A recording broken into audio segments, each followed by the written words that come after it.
Hello and good evening and welcome to the Laverne Parks and Recreation Advisory Committee meeting. Today is March 20th, 2023, and I call this meeting to order. We do have a quorum. I need a motion to approve the minutes from the last meeting. I'll make a motion. I have a motion A second. and a second. All in favor? Aye. Opposed? All right, I guess we'll get started. First things first, is this a Kathy thing, David, the Easter egg drive? Yes, sir. It is. It is scheduled for April 1st. We do have a rain-out date of April 8th. The drive-through will start at the park at 10 a.m., ends at 11:30 or while supplies last, which last few years we've been able to funnel through and have some supplies left over. We do have the 4 age groups for the golden egg, so each age will have an opportunity to get that golden egg through the drive-through. It is 0 to 3, then 4 and 5-year-olds, 6 to 8, and 9 to 12 are the breakdowns of the 4 golden egg categories. And Box 100 is going to be there to help navigate the traffic through the park, I believe with the help of, is it the Young Marines? Is that what Yes, they're ma'am. titled? Okay, thank you. All right, Is the Easter Bunny going to be there, Kathy? Easter Bunny will be there. Will there be an opportunity for pictures? Technically, probably not, because the way that the traffic goes through, there's not really any opportunity to get out of the vehicle without blocking the line from going forward. Now, the Easter Bunny does go up through the line as they're waiting to get in and visits with the vehicles. So that might be an opportunity where he can go up to a window with a child, but I don't know about them getting out of the vehicle. I saw it last year. The kids were hanging out, with him, getting pictures made and stuff. He did a great job. Mm-hmm. So, Yeah, the library will be partnering with us Yes. also. They'll be there. This question has come up, so it's probably time to ask you guys. Traditional, do we want to go back to that, or do you guys prefer this? It seems to work for us. The drive-through as opposed to just throwing the eggs on the field. I know that question has come up several times. Well, I like it. It's unique. Nobody else does it, and then you don't have to worry about kids fighting over eggs. So Yeah, everybody gets an equal amount. I'm gonna agree. I was at the last BOMA meeting and I listened to a lot of the discussion, and for those of us that have been involved for years, it's hard to watch little kids go home empty-handed. And, sometimes we'd have a few extra eggs laying around, but that doesn't necessarily make sure everybody gets something. So I do like this, and also that means that we are not human barricades anymore, and you don't worry about, the adults doing the egg hunting and not so much the kids. I mean, I get the concept of it, and it's still traditionally, it's a family thing. Like, my grandkids will have an Easter egg hunt with my family. So this is just a way that we are giving back to the community. Every child gets something, and it's very fair how you get a golden egg. Yeah. So no one can ever point fingers and, at our Easter egg hunt, there's always somebody that knows where that egg is, and they're gonna help someone else. the people handing the bags out don't even know which bag has the egg in it, so. Right. And I honestly, I think that we need to keep it the way it is. It's just because it's so much more fair. Now, other places around us do that, and if you want to go and participate in that, absolutely. But I think it just makes me feel better that every child gets something, and they don't get just one egg. Yeah. Everybody gets the same number, and it's fair. Yeah, and that's kind of how, when it started years ago, we were the only community doing anything due to the COVID. And it just kind of took off. It was good response from it. Like you stated, every kid walks away with something when we had them on the fields.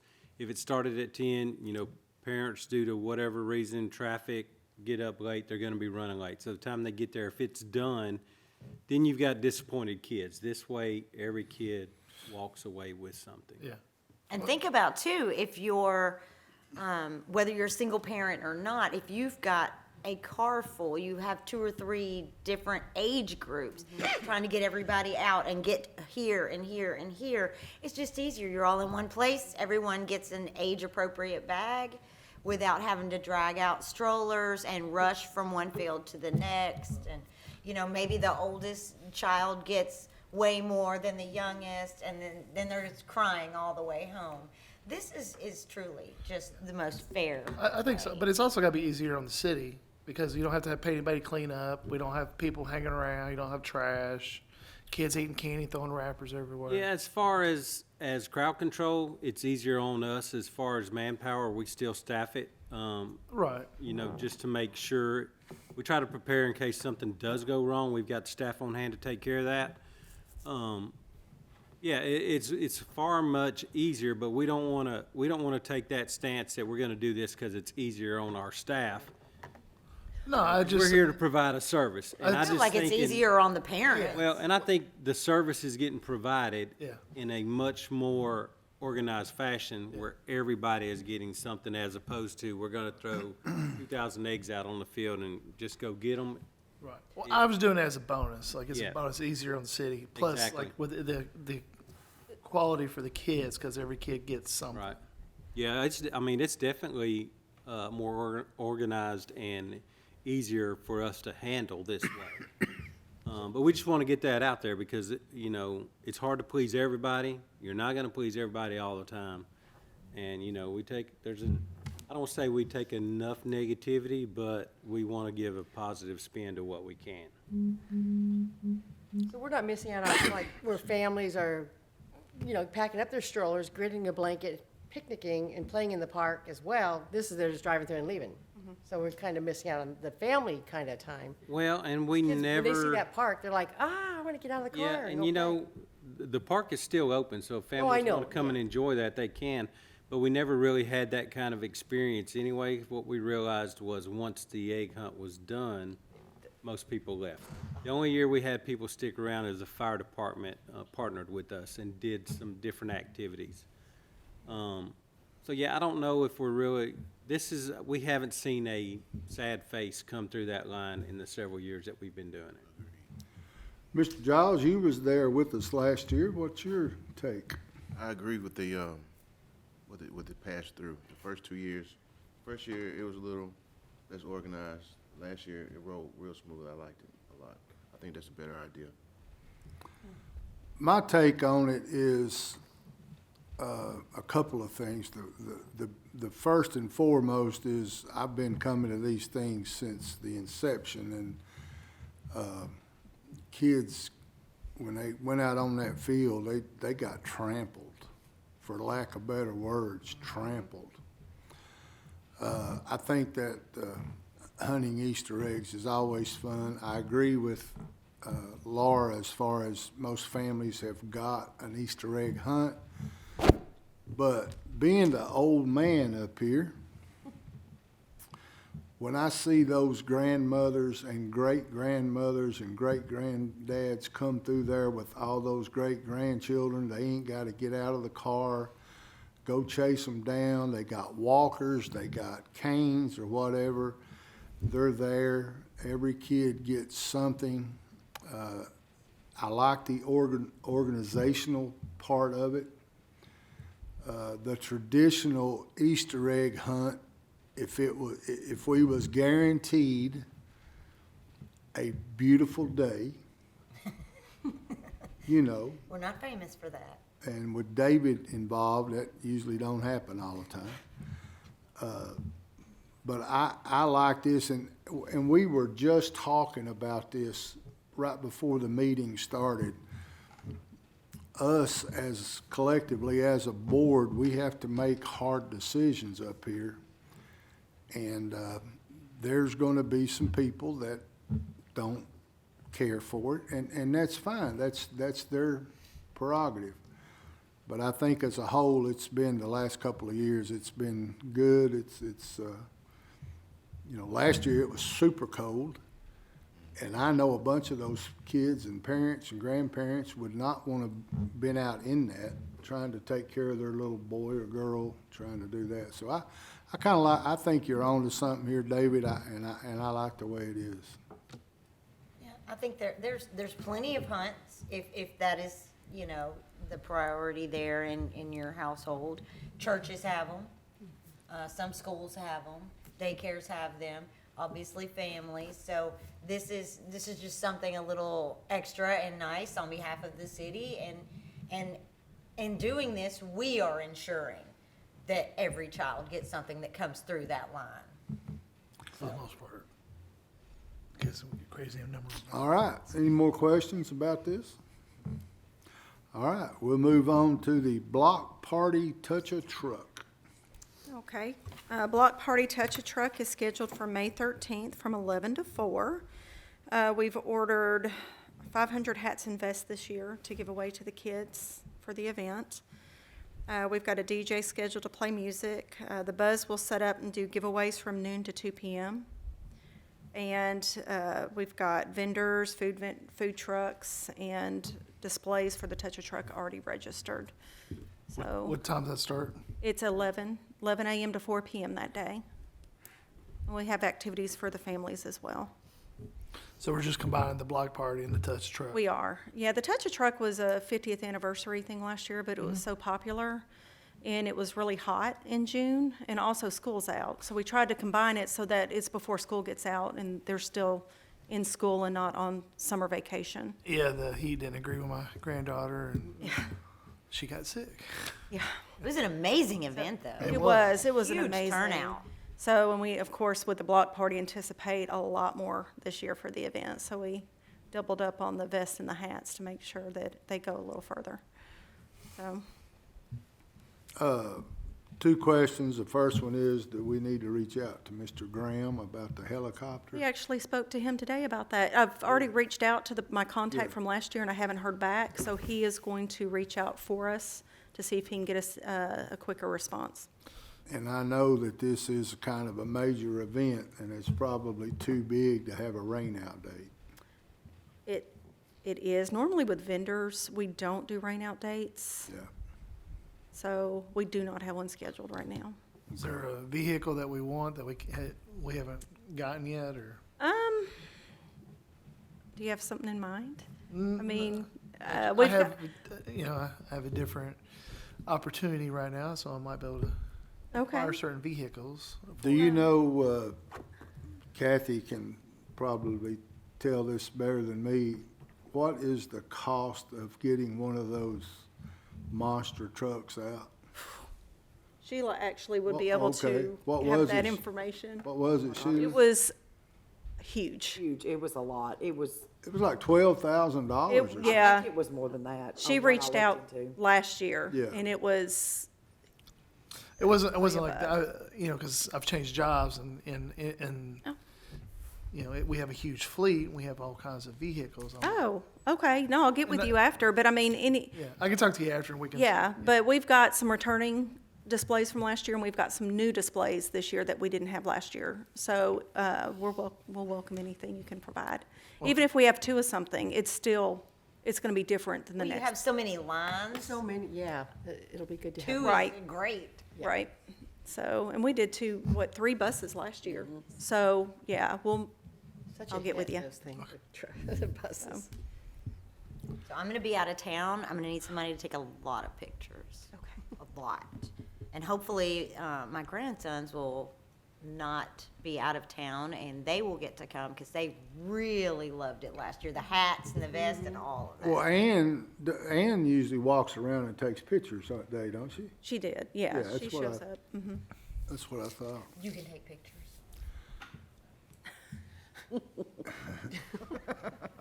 Any more thoughts about the block party touch-a-truck? All right, we'll move on to the new and improved Laverne Fall Festival. Yay. That's gonna be Kathy too, but when she's done, we'd kind of like to come back to the rebranding of it, just to kind of push it back out there and clear the air a little bit, because there Okay. have been some rumblings about that. All right, so this year, the festival itself is scheduled for September 16th. We are planning to do a music in the park that night before on the 15th. Right now, we made the announcement to the public, vendor registrations have opened. We will still have the parade at 10 a.m. to start the event. And this year, a children's entrepreneur market that travels Middle Tennessee is going to participate, which is pretty cool, because they said that they'll bring about 30 booths.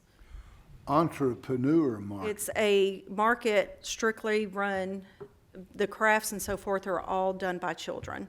Things that they invented and, And yes, and so they man the booth, they do all the operating of their booth, and they go to the different cities in Middle Tennessee. And so they have scheduled Laverne at the Fall Festival.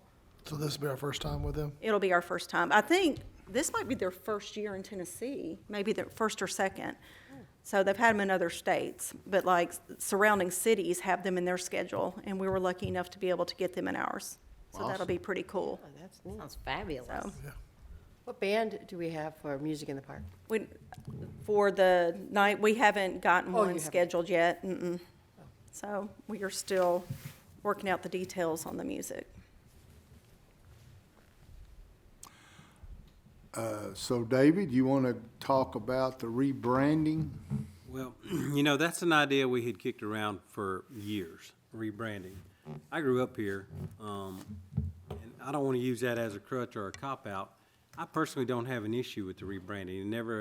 It never crossed my mind that somebody would think that we were trying to erase the history of Laverne. That was not our intention from the start. Our intention was to be a little more inclusive to people that didn't grow up here, that have moved here, that were not familiar with the term old timers, that were kind of confused by the whole term. If it was a traditional old timers day and we could provide the things that we provided in the mid 70s to late 70s, then by all means, we never would have thought about changing the name. The simple fact of the matter is we cannot get those elements here anymore, and if we do get those elements, that's not bringing out a crowd. People want to say, can we go back to the way it used to be? Well, we've tried that, and it just doesn't work. It's not bringing out the crowds. And the cloggers, it was, in the 70s, early 80s, that was a big draw. It's not a draw anymore. So we are trying to, when OTF, for when Old Timers Day first started in the 70s, you know, we were 5,000 people, 7,000 people, 8,000 people. We're 40,000 plus now, so the majority of those that have moved in here within the last 10 to 15 years, we don't want them to feel left out, like they don't want to know what's going on. To me, or to us, as a department, the name change or the rebranding was a step forward, not a step back. We're not trying to take anything away from the history of Laverne. It's just a way to move us forward as a department, as a city. You know, and we kind of take our direction from you guys, and, you know, I know we have discussed it before. We really didn't hear anything negative about it. We didn't hear anything negative until it actually went out and the name was being changed. And why in the world would y'all do that? You're trying to erase the history of Laverne. By no means is that. I'm invested in this as much as anybody. I grew up here. You know, I went to school here, bought my first house in Laverne. So by no means will we ever do anything to diminish the history of this city. It's just a way that we feel like we can include everybody, move them forward. Those that have a misunderstanding of the name and the date, this is an opportunity to get that out there. And we're still gonna honor the old, the old timers thing, right? And we do, you know, the Yeah. historical preservation had a tent set up with the history of Laverne. And you know, you hear, well, they don't do that anymore. We do provide that. Yeah. It just seems like the pushback you're getting the most, or maybe from people that don't come out and see the event, that don't know what it has turned into or what it's involved into. You're never gonna please everybody. Like the music, you know, we struggle with the music. We think we were on the right track with the music, and when you get a bigger band in here and you pay a bigger price tag for it, but you're getting the same turnout as you did with a $600 band, then you rethink, is that the route we need to go to throw money at it? Yeah. Throwing money at stuff is not gonna fix it all the time. Yeah. I mean, I was on the historic committee at the time, and I stopped at the booth and found a picture of my grandfather from 1983 when he Right. performed at the Old Timers Festival. Yeah, you know, I think the first one I ever participated in was probably in 1977. And if I've missed any, I've missed probably less than a handful of them since then.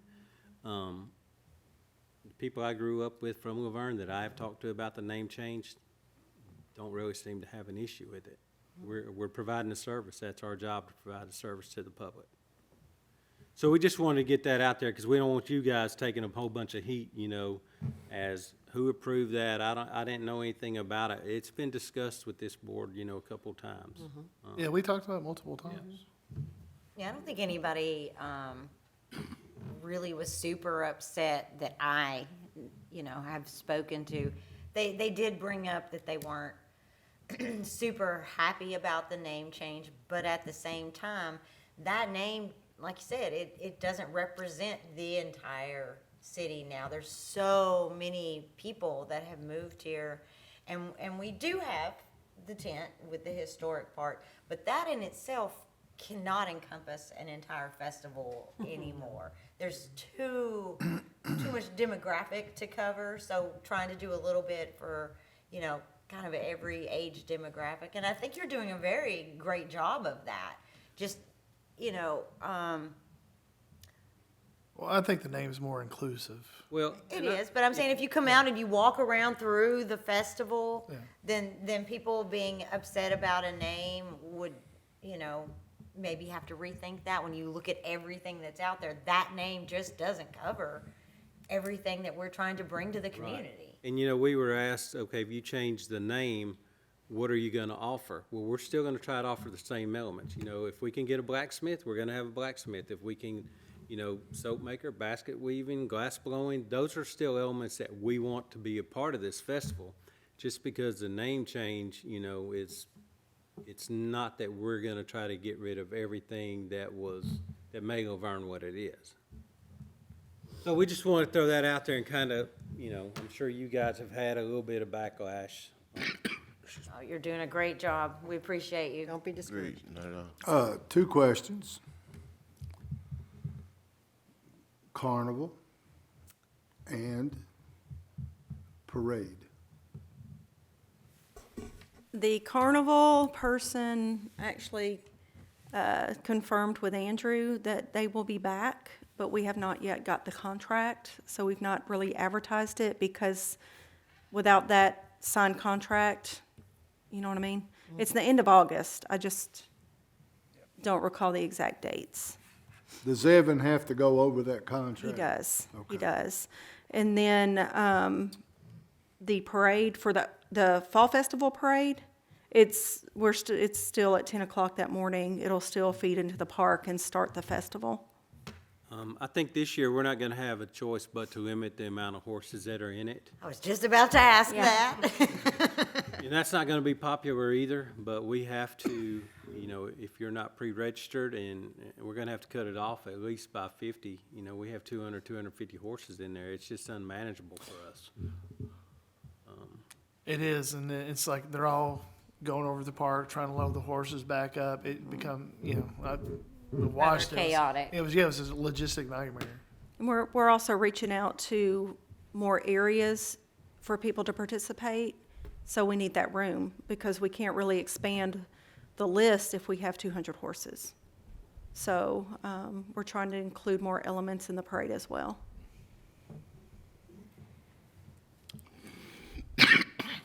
Any more questions about this? All right, been a long time coming, so I guess we can talk about opening day for baseball and softball. Andrew, do you want that one? Yeah, I'll take that. So, as most of you know, it's the first season, spring season for Universal Sports League, and Miss Julia Vestal, who is the president of that league. I'll give you kind of some updated numbers. She said about approximately 200 kids are signed up right now. That kind of fluctuates, so that is a great turnout, in our opinion, especially for the first season, because that's probably more than the last 2.5, 3 years for each spring and fall season. There's 4 divisions this spring. It's T-ball, 6U, 8U, and 12U. I believe they combined the 12U and the 10U because they didn't have enough kids, but they all fall under the 12U category. They just had their first tournament on March 11th, and they had about probably 12 teams playing that. Very successful tournament. No complaints. Went off without a hitch. Their next tournament's this Saturday, March 25th. It's the same organization, so hopefully no rain comes in. We're good to go in there. But as far as the opening day, all she has given me so far is April 15th, And it's from 9 to 10 a.m. 9 to 10. Okay. Yeah, and I think, Laura, you may have more information, so feel free to jump in here, because I know you told me earlier, opening day was April 15th from 9 to 10, and I think you said pictures were on the 22nd? 22nd will be picture day, and we are still looking for a couple more kids in, I believe it's the 8U, right? There's a team that just needs a few more players, and then probably a few more, I know of at least one team that needs an assistant coach. So if anybody out there is wanting to still get involved, you still have time. Can we advertise that? I think they're doing that on their Okay. page, on the baseball page. Okay. I And mean, then it's kind of getting shared throughout all the local pages. Yeah, I just didn't know if the city could share it out with like the Hip Laverne or something, or whatever. Yeah, that's where Yeah, she's been okay. sharing all of those, but it's, so far, I'm helping with T-ball, and everything is flowing very smoothly. We are very excited for this season to get started. Practices actually start this week. I think there's some out there practicing tonight. So, it'll be Monday through Thursday will be the practices for all the different age groups every week up until opening day. So we hope people will come out and watch these kids play. They're so cute. This is my first year to help with T-ball. And I can't even tell you how excited I am. Softball was last year, so we're doing T-ball this year. Any questions, guys, about the ball league? I've been listening to this for a while, it's my son, so I pretty much know what's going on, so. And last but not least, This has become a hot topic over the last week. I don't know if some of you, most of you probably are not aware that we had some damage at the front ball complex. I don't know, Andrew, was it December, January? December 24th, it was that cold spell we had where it was three days of 0-degree weather. Oh, okay, it wasn't vandals. No. We had a pipe burst due to the water, so when it did, and it finally thawed out, it damaged the concession stand and both bathrooms. The ceilings came down. Pretty much everything was reworked, so those bathrooms were closed. Just now recently opened back up, and we don't want people to think, well, they're just opening back up now due to the ball season getting started. That was a lengthy process there. It took the company, we were waiting on a certain company to come out, but we were not top priority on their list because they were hitting the nursing homes first, the hospitals, everything else that was, they considered a high priority before us. You know, it was dead winter. We didn't consider our bathrooms being a high priority at that time. Yeah, So now it's just gotten to the point where they are ready to be opened back up. Just wanted to get that out there because I know there's a bunch of, if something's gonna be on Facebook, it's gonna be negative generally. So we wanted to address that also. So Have would they, it I'm would it sorry. be open Monday through Sunday then? The bathrooms, The yes. bathrooms would be, okay. And we're gonna Prior get to with last year, they were always closed, locked, seemed like, on the Well, weekends. They should be open during the day. At the wintertime, they generally would close them at 3 or 3:30 because it gets dark so early. So in the wintertime, during that time frame, they're not open at night anyway. They generally close at 3:30. I think that was stapled, that was. That is posted 7:30 to 3 during the winter, Monday through Fridays, closed on the weekends, and then closed on holidays. But that is posted on all the bathrooms throughout the park. Why would the weekends be closed? On the winter time, we usually don't have Too many people there. staff. Did y'all go through and insulate all the pipes that are up there? We did that, and an outside contractor came in Okay. and took care of all that. So the insurance company turned that over to them. Okay. But usually, as far as the bathrooms, during the summertime, whoever operates the ball league locks them up when they're finished. So usually about 9 o'clock at night, they're locked up. But throughout the morning, they're unlocked about 7 a.m. is that both baseball and football? No, the only football's fenced in, so that's off limits pretty much to the public, except for when we're hosting activities on the football field. The front baseball quad complex is where the public bathrooms are located. All right, any more questions? All right, board members' comments. Mr. Chuck? No, I don't have anything, other than, it looks like we've got a good year planned. Ms. Laura? Good, thank you. Mr. Giles? In my last meeting, I mentioned something about an adult basketball league. I'm still getting a lot of feedback and questions about that. I'd like to speak to someone or have this officially addressed. I've had a lot of good feedback, co-ed as well. You know, I personally think that that is an absolute awesome idea. As a matter of fact, back in the day when I had keys to everything, I did one and had a great turnout. Unfortunately, things have changed, and the school system is part of the county. So I don't really know who would be the best person to reach out to at the county level. Laura might know of someone, being she's a county commissioner, but I think it's a great idea because believe it or not, at one time I was a ball player, just like Tater was. But that ship has sailed. But I think it's a great idea, but we would have to, excuse me, we'd have to go through some sort of county. And even Julia may know who to speak with, the lady that's running the baseball program. Yeah, I spoke with her I brought this up in the last meeting, and Laura gave me some good info. Oh, I okay. met with her, but that lady was, they're more focused on youth. Well, yeah. I can get you some contact info and you can go further and see if you can get some permission on up the ladder. Yeah. It was fun. Miss Jody? I'm just really excited about the Touch a Truck, 'cause I know my granddaughter went to that last year, and the airplane, the helicopter, she just ran to that thing, she couldn't wait. And so I'm excited, and I have not been to the Old Timers Festival. I've gone to the music night, so I'm really gonna go this year to the Fall Festival to check that out. I'm excited, especially if they have blacksmiths and basket weaving, maybe, or something like that. So, as you know, I was not here last month. I was sick, and I want to thank Jody for stepping up as the new co-chair. And if I have to miss, I'll look forward to seeing you sit over here and bang this gavel. You guys have got us a busy summer lined up because we know it's going to get hot, and we're going to have to endure some weather. But as always, you guys are always killing it, doing a great job. We appreciate everything you do.